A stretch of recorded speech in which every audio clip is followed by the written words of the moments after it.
Hinabi, a discourse on heroes of service and sustainability. It's a special talk show series in celebration of the 124th Philippine Civil Service Anniversary. This episode highlights National Peace Consciousness Month with the theme Peace Month at 20, Bagong Pilipinas, Transforming Minds, Transforming Lives. Karon nga adlaw, we will explore how peace serve as the foundation for a better nation, focusing on sustainability, human development, and public service. In these challenging times, peace is not just the absence of conflict, but a driving force behind the initiatives we undertake to protect our environment, nurture our people, and appreciate those who serve our communities. That's right, Louie. Our discussion will revolve around three important themes. First, we have the Linggo ng Malasakit sa Kalikasan or the Week of Compassion for the Environment. Second will be the Paglilinang ng Yamang Tao or the Development of Human Capital. And lastly, we have the Linggo ng Pasasalamat or the Week of Gratitude. Each of our speakers today will take you on a journey that shows how peace is at the heart of everything we do in public service. And since this is a celebration of Civil Service Anniversary, it's the perfect time to reflect on how public servants are making a big difference every day.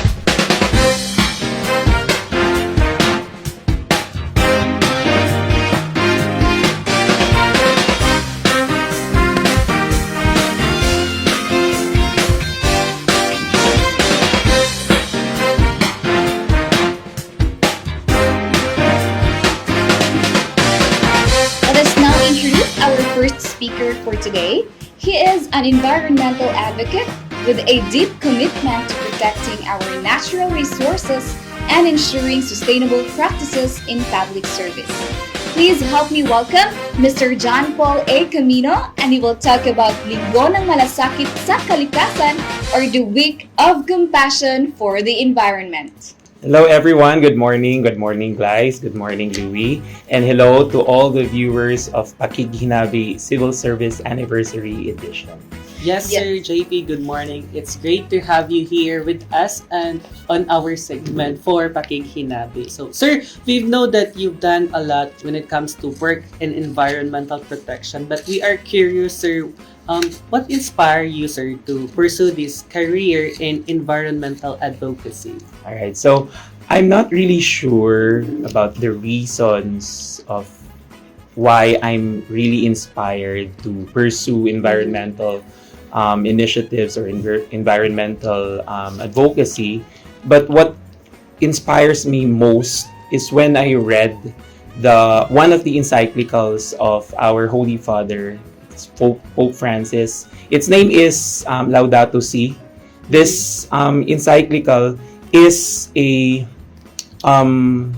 advocate, or it's one way of addressing the different environmental issues nowadays, and it also calls for an urgent response to take care of our planet Earth. Additionally, this encyclical is also it also emphasizes the interconnectedness of all the creations and the call again to respond to the different environmental issues, environmental degradation, and that includes climate action. So that inspires me to continue my advocacies or initiatives towards our environment.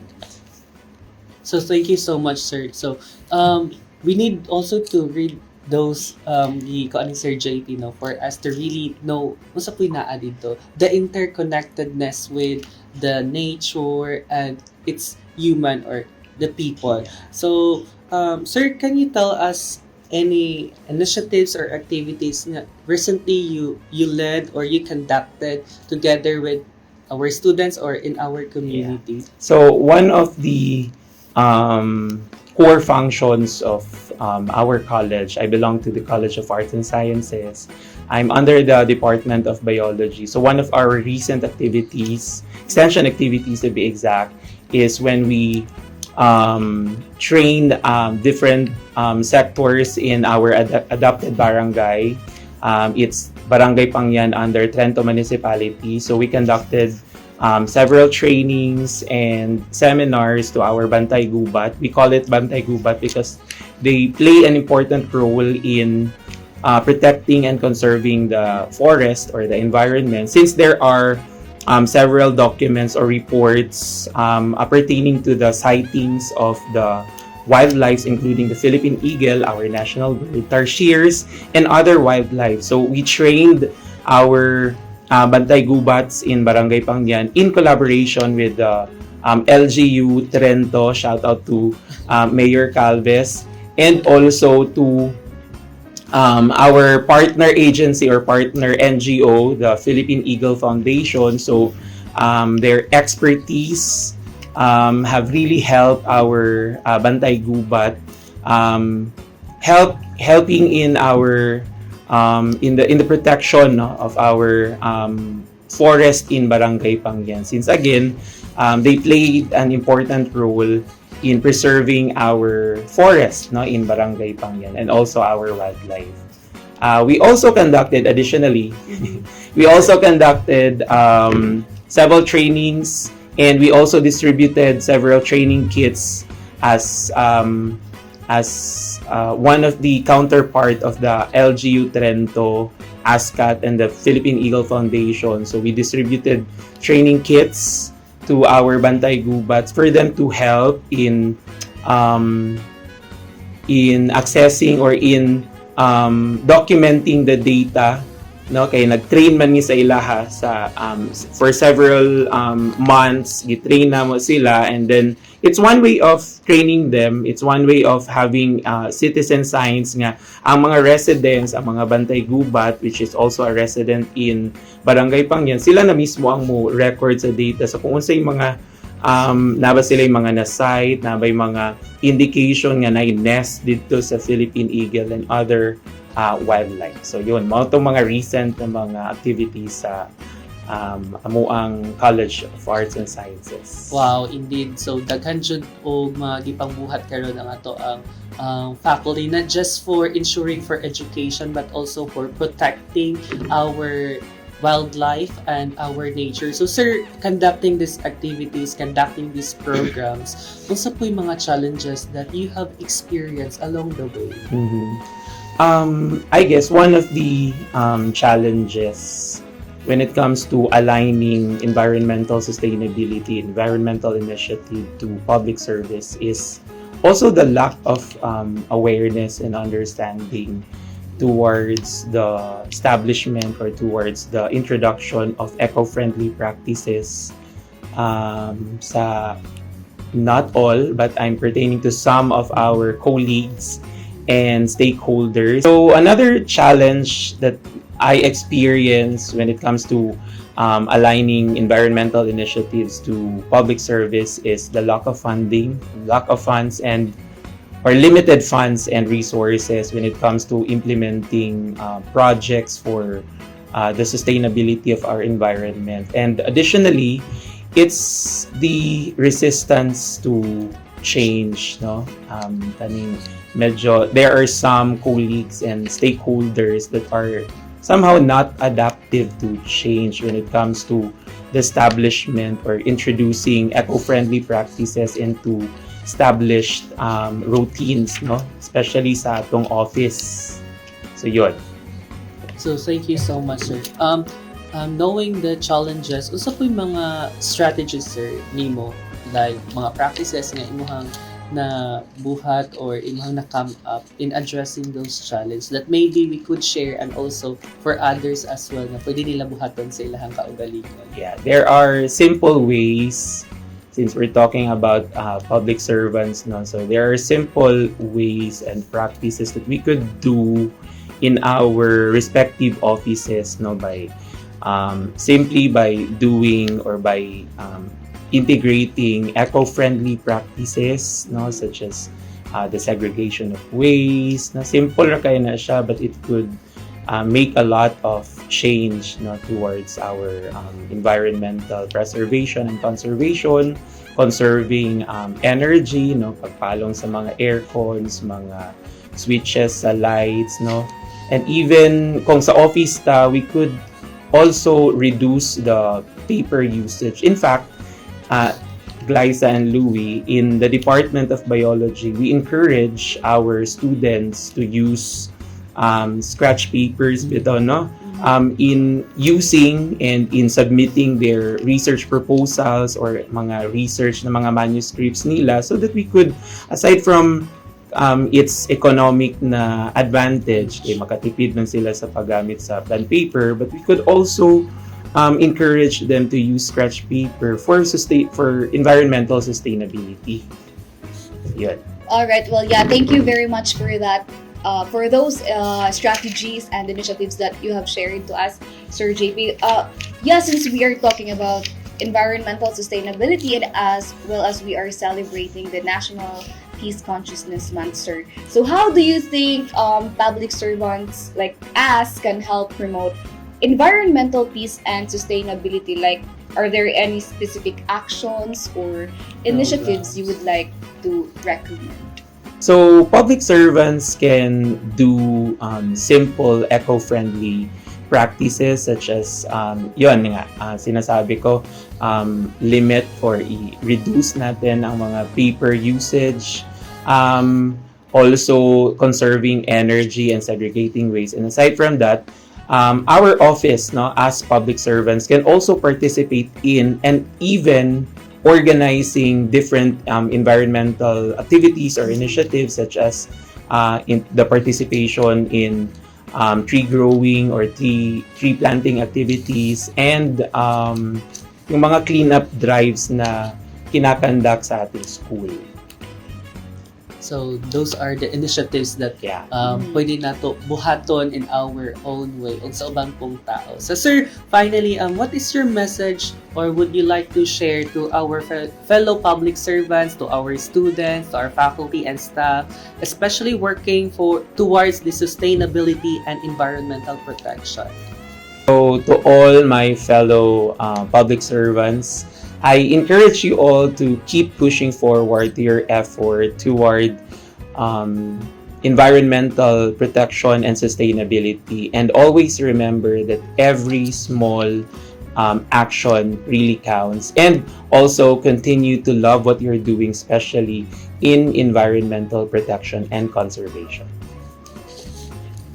Wow, thank you so much, Sir JP, for that heartfelt message and reminders to our fellow public servants, especially those working in environmental sustainability. Yes, exactly. Well, thank you very much, Sir JP. I know for sure that all our listeners have learned a lot from you. All right. So, yes, Sir JP's insights reminds us that a peaceful and cooperative community is key to driving environmental action. So, public servants, through their care and commitment, can make a real difference in sustaining the environment for future generations.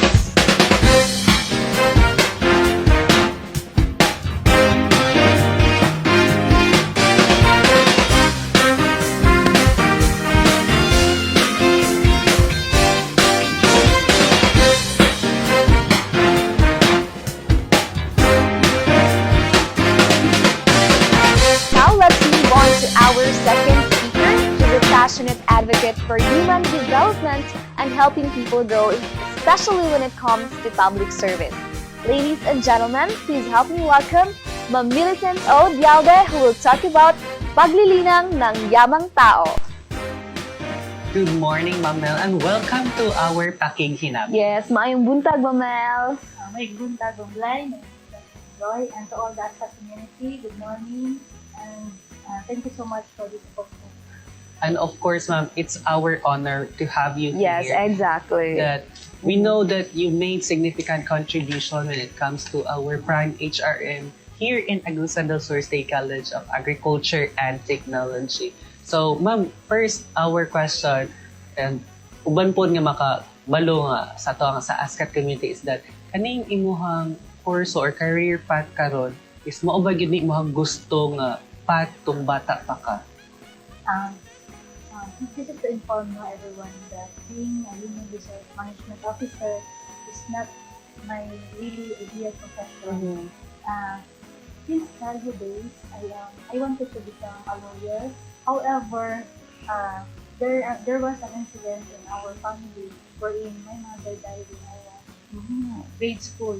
So that's the reason why I did not pursue this kind of degree because due to family, we encountered family challenges. So, but when I passed the inter-examination at Central Mindanao University, so I decided to pursue Bachelor of Science in Civil Engineering. But I think mathematics is not my really passion. So I decided to shift into Bachelor of Science in Psychology, wherein during my 4-year course in psychology, I realized that human development or dealing with people is really my passion.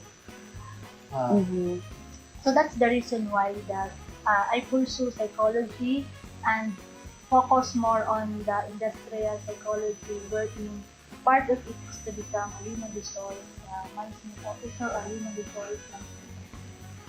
Wow, so amazing jud kayo ang transition sa life ni Ma'am Mel, no? So from wanting to become a lawyer to becoming civil engineer, and finally she decided na mag-take on psychology. So everything's happened good for a reason. Exactly. And yeah, it's true that you have to bloom where you are planted. So how about ma'am, recently we conducted Prime HRM validation visit here in ASCAT. So could you share some of the programs, initiatives that recently led under your office and your team sa paglilinang ng yamang tao course?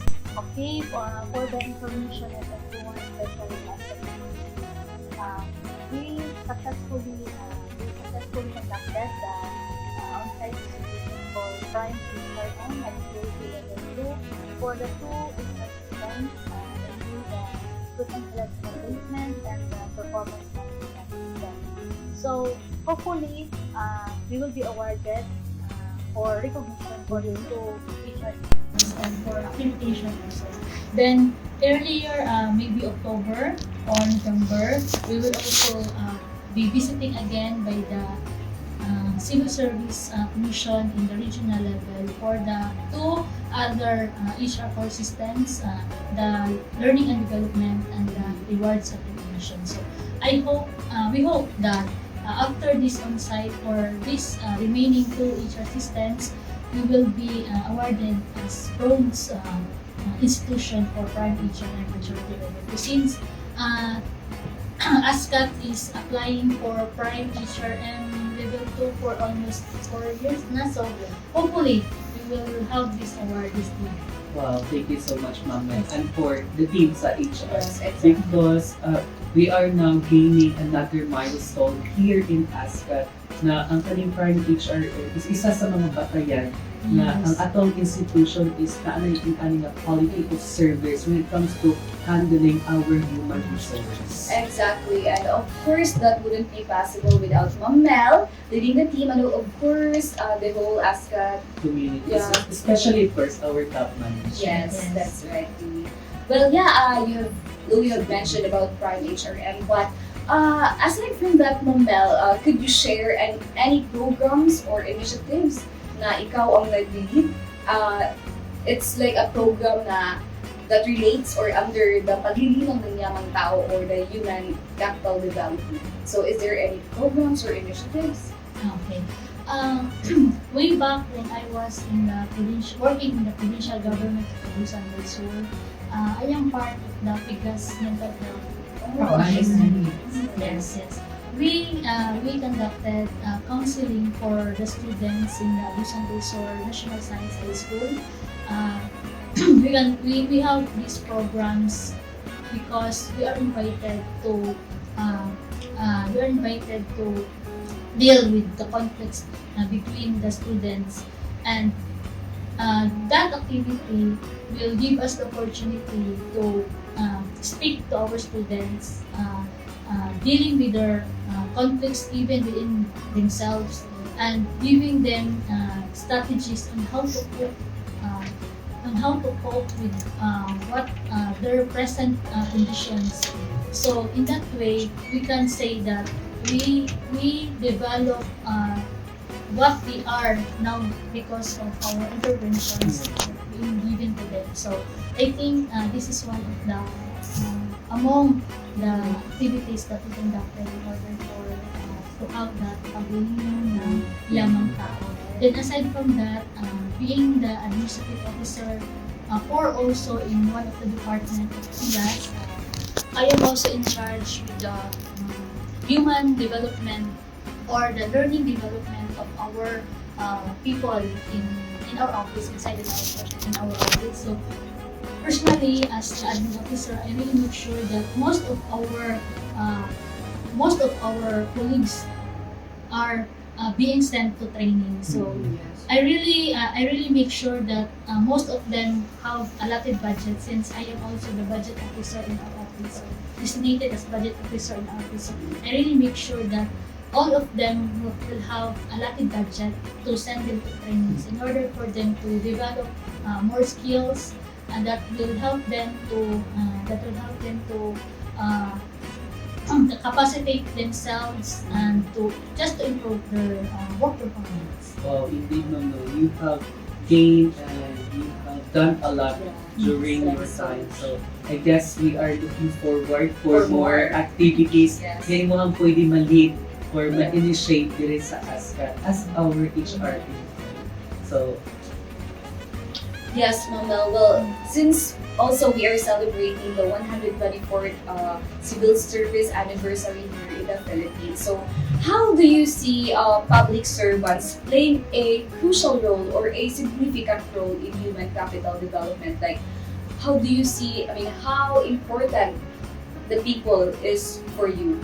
Okay, I think the human resource is the most important asset in the organization. So the organization cannot run without its people. Exactly. So in order for the people to be more efficient, to be more effective in performing their jobs or performing their work, it is our role to mold them. It is our role to develop their skills, their competencies, in order for them to address the competency gaps, and in order also for them to be more motivated, to be more inspired to work, because our institution is very supportive with regards to their learning interventions, or our management is also very very supportive with regards to giving them the opportunities to grow, to prosper with their own field. So I think that's the reason why that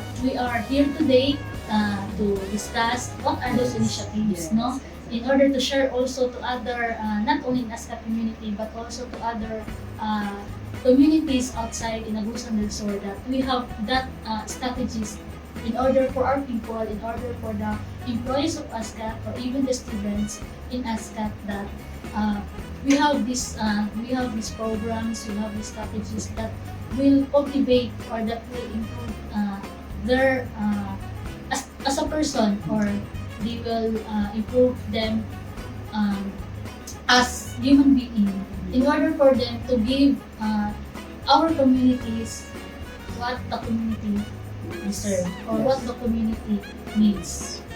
yes, that's correct, Ma'am Mel. In order for the institution to strive to gain success, to achieve another milestone, it's capacitating, it's empowering our human resource, not just they are qualified, but also training them for another skill set, another opportunities for them to develop and to learn. And we are thankful, of course, to our top management for promoting and being open-minded in sending our faculty, our staff to any platform. Especially notable po is that we send one of our faculty, si Sir Lador from Griffith University. Yes. So that's one of the highlight, and of course initiative na buhat sa atong HRMO promoting and supporting ang Sir Lador to Griffith University. Yes, that's right, Louie. And for sure, just like what you have said earlier, there's more to go, right? Yes, correct. Alright, well, Ma'am Mel, aside from the Philippine Civil Service anniversary, we are also celebrating the National Peace Consciousness Month, right? So, in relation to that, what do you think are the skills or qualities that you think are most important na atong i-cultivate sa ato ang employees in order for us to promote peace and progress, especially when it comes to the work environment? I think the qualities that we really need in order to promote harmony within our workplace and for the sustainable progress also in our institutions. We as people in ASCAT should be more compassionate, should be more understanding towards each other. We should be respectful towards one another. And there should also be an open communication.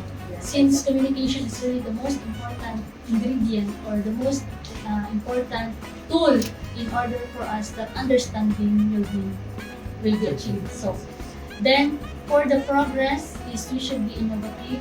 Not only we are just contented in what we are doing, but we should also explore. We should also explore other opportunities, other means of in order for us to be improved. So we should also be innovative.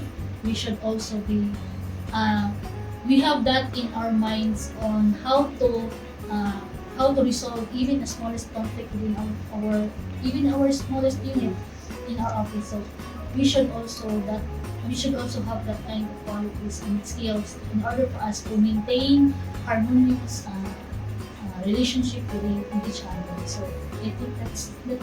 Yes, Wow, yeah, thank you wow. so So compassionate, understanding, open communication, and of course we have also to be innovative, and that's actually part of the ASCAT core values, to be innovative, right? Yes, that's right. So in order for our organization to grow and to foster, we must develop the open communication skills. Alright, well, thank you very much for that, Ma'am Mel. Now, to conclude this, Ma'am Mel, once again, since we are celebrating the Civil Service Anniversary, so do you have any message to our fellow public servants, especially those who are involved with the human capital development? I think the most important message that I will give to those same with me, the human resource management officers, also not only here in Abusan but all throughout the region, all throughout the province, is that we should make our programs and activities aligned to the needs of our people. We should establish strong rapport with each other. We should be a listener also to each one of us. So I think that should be one of the most factors that we really need to consider in order for us to be a good public servant. Is that first our program should be aligned with the needs of our people. Then we should be supportive on whatever the established or identified programs and activities of the human resource management. We should also be very supportive, because the human resource management office is the heart of the organization. So they know what our employees needs. So based on that, we as the HRMOs can deliver our mandates, especially in molding our people, in dealing with them and giving them what they need. So I think that's all. Thank you so much, Ma'am Mel. Indeed, your expertise, your insight when it comes to the programs and initiatives that we have here in ASCAT, and your experiences help us really to understand not just to support but also to participate in any programs and activities that our HR office is conducting and initiating. Yes, that's right, Louie. And of course, we have also learned that that peace, of course, creates the foundation where people can grow, learn, and thrive, especially in public service. Yes, of course, how important the human development and shaping our public servant. Ma'am Mel has shown us that by building skills, promoting peaceful workplace, we can create more effective and compassionate public service. So that would be all. Thank you so much, Ma'am Thank you, Mel. Ma'am Mel. Thank you. See you soon at our activities.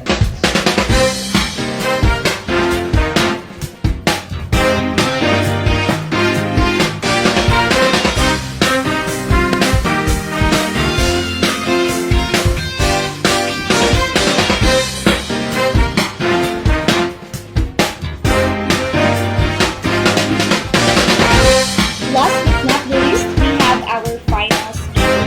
She is very dedicated to honoring and recognizing the hard work of public servants.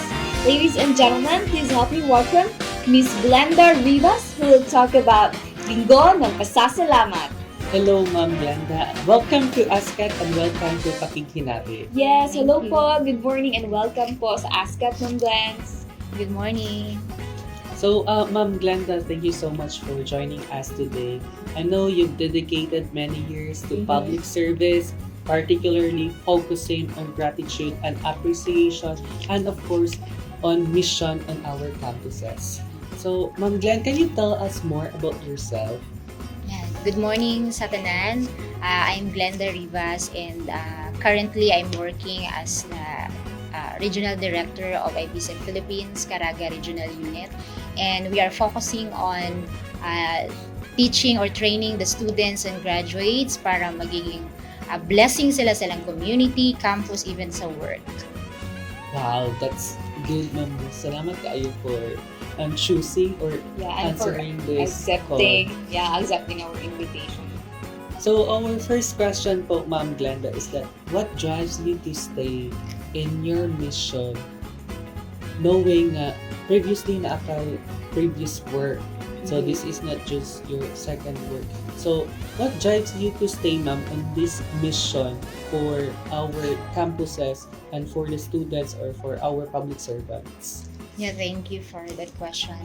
Unang-una, ang nag-drive sa ako at to stay is really the calling from the Lord.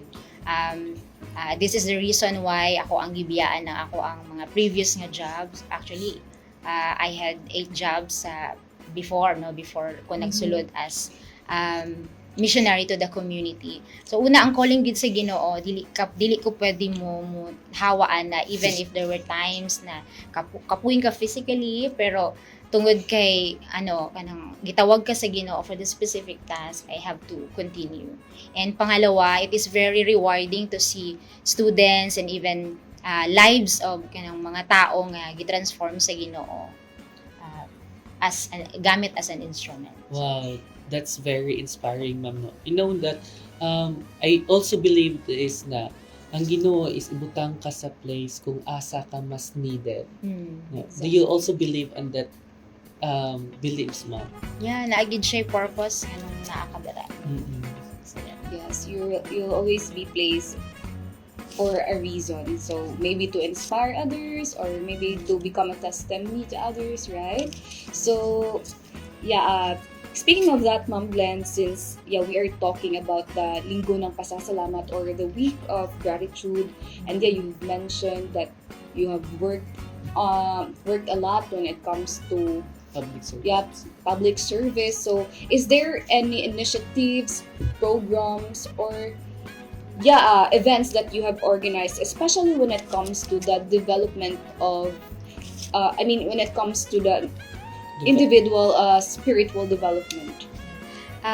When I was working sa public sector, I was one of those nga mag-organize para i-appreciate ang mga people behind working, no? And karon pod sa ako ang work as a missionary to the campuses, I used to treat leaders and the students who are working sa among mga specific nga mga events after sa hard work nilang tanan nila na jud, and I always one of those who advocate to really appreciate kanang mga even simple work nga ilahang na contribute. So I love to appreciate people, no, by treating them bisag dili gud kay ka makabayad kung unsa gid ang ilahang ginabuhat, but as simple as that, they will felt like na-appreciate sila and na-value ang ilahang work. So, Yes, indeed.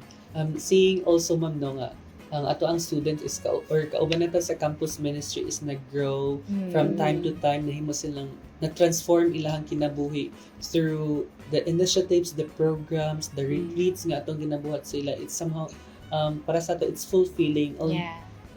Not knowing nga kita pod mismo is not a limitation, but kanunay ang Ginoo is the supply, no, kanunay ang Ginoo like okay, magpadayon ka because you are need to reach out those people nga ana siya nga katong sa least, the last, and the lost. So that's very fulfilling, and also we are very inspired po ma'am sa inyong work na nilabuhat for our students. So karon ma'am, aha mo ga conduct sa inyong mga activities. Sa mga campuses, good. Specifically, ako good karon na ako'y hawak nga 10 campuses. 9 ang mga high schools, and then isa ang ASCAT. So, like for example, kanang upcoming, di ba, October 5, Yes, po. World's Teachers Day. So, akong help ang mga students to really appreciate their teachers. So, namin mga activities nga ginakandak para ma-feel sa mga teachers na well appreciated ang ilahang mga ginabuhat. Yes, that's good nga intention, and of course a project and initiative na sa mga estudyante pod nga ma-show na to ang appreciation sa atong mga teachers in their dedication in teaching and educating us. So, Yes. ma'am, unsa po yung mga challenges that you have encountered along the way in fulfilling your role as project or regional coordinator sa campus missions? Yeah, ang number one nga challenge, ang kabisi sa schedule. Okay. Aside sa pagiging regional director na apod ko gihawidan ng mga campuses, as in talaga moadto ko sa mga fields para mag-conduct og mga training, seminars para sa mga estudyante and not just sa students, but also po sa mga teachers. So, ano gid siya physically kapoy kaayo and then halos ba mauli na lang, pag uli na mo di na ka makakaon, makita man sa atong lawas. So inana kay kapoy gid kay siya matulog na lang ka, like inana siya ka very challenging, and syempre sa atong kanang magkataas atong edad maka-feel tag na tay mga gipangbati sa lawas ana siya. Siguro yun, to sum up, lisod kaayo ang most challenging is ang pag balance sa time, no? Na dili walay ma-compromise ng work, at the same time maging effective po sa ako ang trabaho. Yeah, so unsa po yung those mga challenges that you have encountered, unsa po yung mga strategies nga imong ginabuhat basin pod ang atong mga kaubanan nga gatan-aw karon, they could also develop or pwede nila ma-apply sa ilahang kaugalingon? Akong ginabuhat good is I really have kanang notes, no? Mga things to do and then para ma-balance na ko asa dapita ang pwede iuban nga work, unsa pod ang pwede dili, unsay mga dili siya ingon nga less important but kanang pwede ra nako i-cancel nga mga work, and ana siya para dili pod ko physically good kanang drain and all. So ana siya. So gatan-aw jud ko sa akong schedules. Ga-plaster from time to time, and of course discipline. Discipline jud kay pwede ra gid kayo magsulat-sulat sa imong notebook ka kanang imong buhaton, pero kung wala kay discipline sa kaugalingon dili jud nimo siya mabuhay. So indeed, we need to develop the sense or the attitude or qualities of na madisiplina na to kaugalingon. Di lang sa mga sa work kundi pod sa ato ang behavior, sa ato ang time. So discipline is one of the Discipline is the key. yes, for our human development or for our self to progress. Yes. So indeed, ma'am, how does expressing gratitude and recognizing the efforts of kaning sa mga estudyante or sa ato ang mga community or campus missionaries contribute po sa peaceful and harmonious relationship or within the workplace? very important jud ang express og gratitude sa mga tao nga nag-work and pag-recognize sa ilang mga efforts. Kay number one, even si God, sa kumutan out sa Genesis sa Bible, diba, 4 times nag-pop up sa Genesis 1 nga, kanang niingon siya nga, ang iyahang work is good, and then pagka 6th day, niingon siya, it was very good. He is the God of appreciation. So, we are His creation, mga binuhat ta sa Ginoo, and so we ought to do that also. And very important siya kay ang pag-recognize sa efforts ng mga tao nga nag-work, ang pag-say thank you sa ilaha, gina siya kanang nag-increase og productivity and effectivity sa ilaha. Maski ako personally, when somebody will tell me, thank you, bisag di gud kaayo, maayo imong nabuhat, pasalamatan lang ka, kanang maka-encourage siya to do well. No, to bisan gyud na kay palpak karon, and then when somebody appreciates you, ma-encourage ka nga mubuhat anak, sige ako pag ning paninduton sunod. Especially ako pod, wala lang pud ko naman pud good kanang skill nga mag-organize og mga events like mga weddings, mga inana. So I've really been into kanang mag-lead sa mga tao ba. So pakita nimo nga na mali gito iyang gibuhat, no? Pero because he is part or she is part of that work and naghatag siya effort, so needed siya ma-appreciate ug matagaag ano. So yun, kung gayon kagaina mag-increase siya og productivity, effectivity, and harmonious jud ang kanang ang palibot. Kung ang bawat tao nga naa dira nga ga-work, naa sila'y habit of kanang gratitude, pagpasalamat sa mga tao nga involved. Yes, I couldn't agree more with that, Ma'am Glenn. No matter how exhausted you are, how tired you are, because you keep on doing job, you keep on doing work, but when someone says na thank you, that will really change the whole mood, Jud. Right. Yeah, indeed, ma'am. So, I'm also we are exposed po when it comes to dealing with students. So, showing the appreciation sa kaning mga kaubanan na mga volunteers, sa mga leaders, thanking them or saying thank you that you have done your work well. Murag sa mga ga-encourage o kuan sila nga. Yes, it's a word pero ang effect sa ilaha is that na-validate tanan ilahang effort, na-validate. Paid off tanan. Like paid off good tanan. So, it's really important to show gratitude from our parents, from our work, and for all the circumstances nga. Ato ang ma-adtuan because everything's happened for a reason. Yes.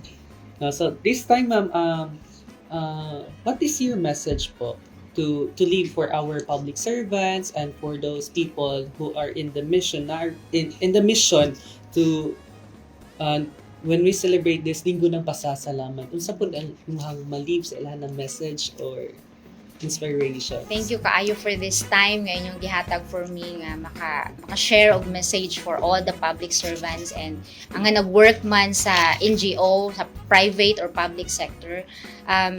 Since we are celebrating linggo ng pasasalamat, no, and akong i-share sa inyo karon before mag-end ang 1 Thessalonians 5:16 to 18, ingon siya diraa kanang ang ingon diraa nga magiging grateful ka kanunay, rejoice always, pray without ceasing, in all circumstances and everything give thanks to the Lord, for it is the will of God. So I really believe nga kung asa ka karon nag-work, the Lord place you there for a purpose, and that will sa Ginoo nga bisan daghan kay ka ginabuhat, ang will ni Lord is for you to rejoice always. Tulo lang na siya ka points. Number 1, lisod kaayo animang good nganong kani ang akong i-share sa inyo, because lisod kaayo magiging thankful sa atong isig katao kung mismo sa nag-create sa atoa og nagbutang sa atoa sa place nga kung asa ta karon, dili ta ka mao magpasalamat. So unang-una ang ginaingon ana nga passage is to really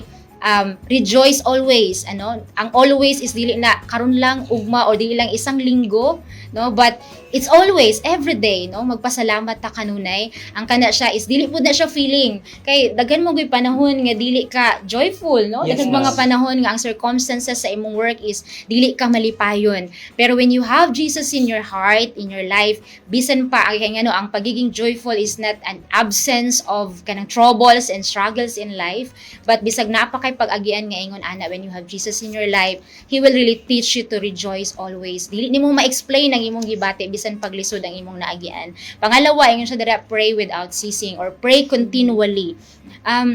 I hope sa atong mga public servants karon, hindi naman sa private sector or sa public sector, nga dili gid na nato walaon ang pag-ampo kanunay, kay mo na siya ang command sa Ginoo. So dili lang siya ta mo ampo kung naay event or tingkaon or natay pagdaanan sa kinabuhi, but sa tanang panahon, even in making decisions, even sa imong mga work nga ginahatag sa imo, i-practice ang habit of pag-ampo. Okay, ang pag-ampo is always showing to the Lord na we can do nothing apart from Him.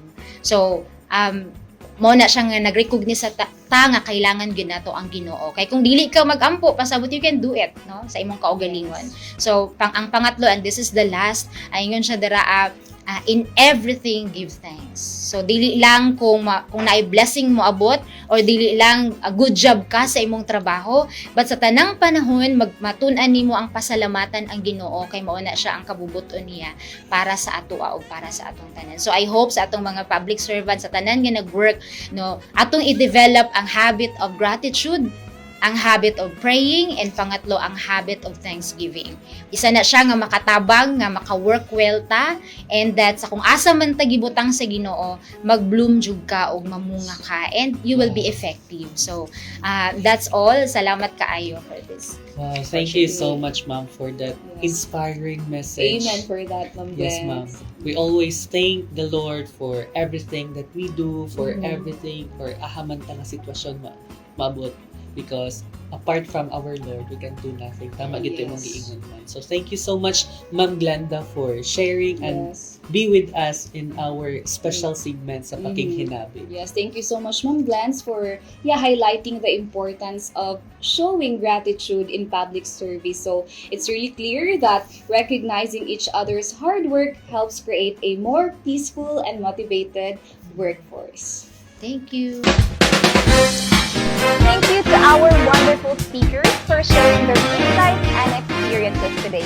We have learned how peace is the common thread that weaves through environmental sustainability, human capital development, and of course the celebration of public servants. It's clear that without peace, none of these efforts would be possible.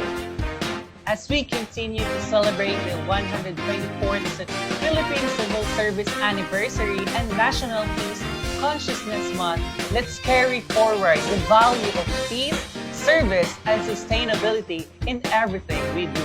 Thank you all for joining us today on Pakinghinabi, a discourse on heroes of service and sustainability. Here's to a peaceful and prosperous future for us all. Maayong adlaw kaninyong tanan!